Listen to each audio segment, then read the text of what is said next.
રાજ્યપાલ આચાર્ય દેવવ્રતે 2 દિવસ પંચમહાલ જિલ્લાની મુલાકાત લીધી અને ત્યારે આચાર્ય દેવવ્રતે કલોલના મલાવ ખાતે રાત્રિ રોકાણ કરી વહેલી સવારે મલાવ ગામમાં ખેડૂતો સાથે સીધો સંવાદ કર્યો હતો।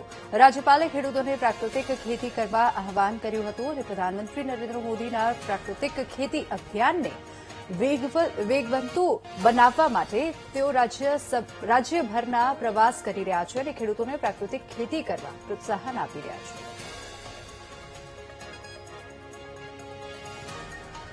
શ્રી રાજ્યપાલ સાહેબ અમારા ગામમાં પધારેલા।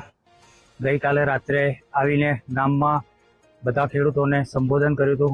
આજે સવારમાં એમને અહીંયા ગાય દોહન કર્યું છે અમારા ખેતરમાં, ત્યાર પછી અમારા ખેતરમાં હળ ચલાવ્યું છે એમને। બધા જ ખેડૂતોને એમને પ્રાકૃતિક ખેતી તરફ વળવા માટે પ્રેરણા આપી છે એમને અમારા ગામના ખેડૂતોને। અને અમે જે પ્રાકૃતિક ખેતી અહીંયા કરીએ છીએ એની પણ એમને વિઝિટ કરી છે અને બધા જ ખેડૂતોને અરજ કરી છે कि બધા જ હવે प्राकृतिक खेती तरफ बढ़े। प्राकृतिक खेती परिसंवाद हुआ जिसमें हजारों किसान भाई बहनों ने भाग लिया और सभी किसानों को प्राकृतिक खेती अपनाने के लिए प्रेरित किया।